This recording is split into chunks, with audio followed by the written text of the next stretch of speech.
Hello, my name is Justine Kincaid. Welcome to How People Learn, an online workshop for teachers.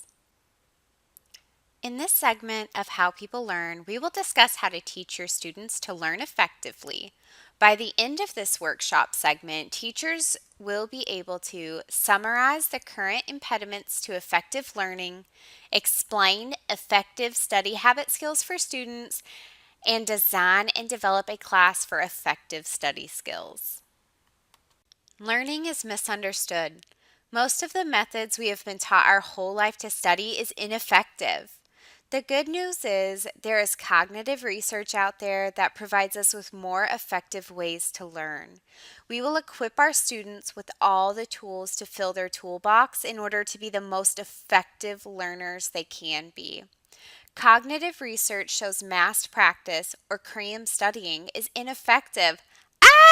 So what now? What do we tell the students? And more importantly, how do we get them to accept it?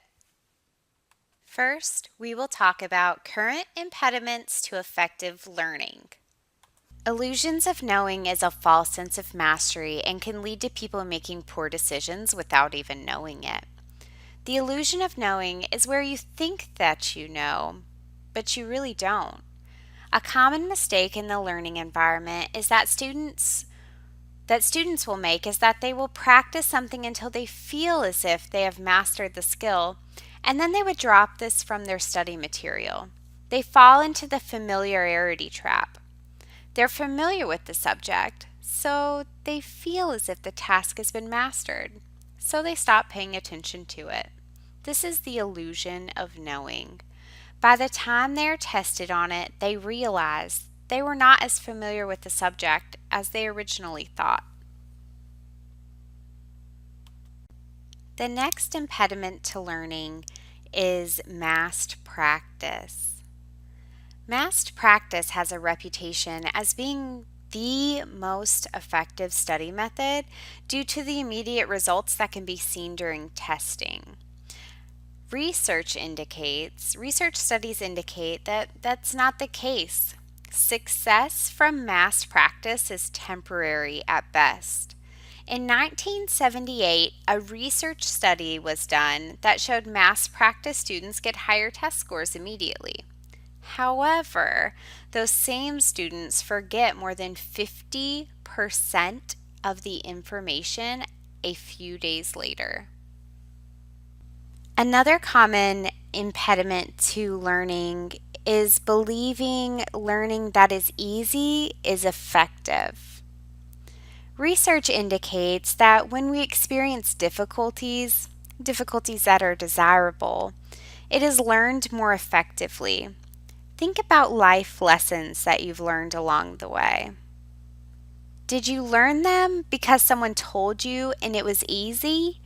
Or did you learn because you had to face adversity and learn from trial by fire?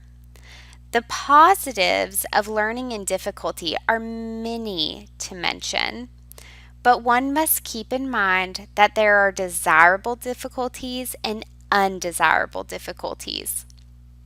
If the learner lacks the foundational knowledge required to use those difficulties to encode and retrieve the knowledge, those difficulties do no good. Now that we understand some of the impediments to learning, let's discuss some tips that we can give our students to make them more effective learners. To make our students more effective learners, we need to teach them some skills.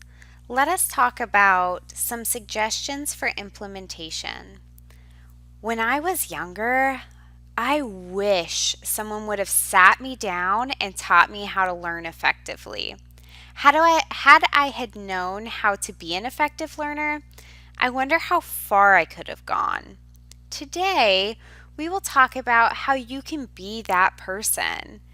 The power that you have as a teacher to sit a student down and not just teach them, but teach them how to learn. Suggestion number 1 is to quiz. This could be self-inflicted by the student or teacher-guided or developed. One of the most important study skills is the act of recall or retrieval. The student can do this by practicing retrieving new information from their memory. Implementing self-quizzing enables your brain to retrieve previously stored information. Doing this strengthens the connections in the brain and increases your ability to recall the information later. A simple way to do this as a student is to ask yourself questions while studying or develop flashcards to use for self-quizzing. Take a break. Spaced retrieval practice is important. Let your brain rest. Study the information more than once, but give your brain a break so it can absorb the information. An example of spaced retrieval practice would be developing flashcards.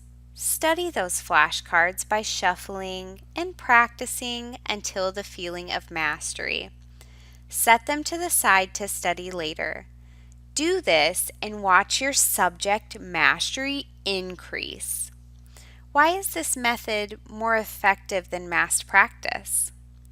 Research indicates in order to burn new information into long-term memory, the brain must be given the ability to tie this information into past knowledge. The act of the brain categorizing and making these connections may take a few days. So give it time to accept the new information and then study it again. Suggestion number 3, my final suggestion, is to interleave topics. This means studying different topics at the same time. When you use massed practice, you're more susceptible to the illusion of knowing pitfall we mentioned earlier. Interleaving your study topics trains your brain to be able to differentiate between the different types. An important caveat here is that if the topic is new to the student, there is some blocked practice that is necessary. Blocked practice allows the student to familiarize themselves with the topic. After the student is familiar with the concept, that is when interleaved practice should begin. We talked about some current impediments to learning and some suggestions for effective learning. Now what? You now have the insight to be able to change the student's mindset about how to learn. Teach them that massed practice is a study method that provides temporary results at best. Tell them about the more effective methods of learning, such as spaced practice, interleaving information, and quizzing. When you integrate these methods into the classroom, be transparent with your students as to the why and the how to learn. Teach a student a topic they learn once. Teach a student how to be an effective learner. You will enable them to become educated for a lifetime. The reference I use is Make It Stick: The Science of Successful Learning by Peter Brown, Henry Roediger, and Mark McDaniel. If you have not read this book yet, do it. It is a wonderful book that talks about the science of learning. It discusses how most practiced and taught style of learning is not effective, and it discusses study skills that have been proven by research to increase retention skills and mastery. That's it for now. Until the next segment, ta-ta!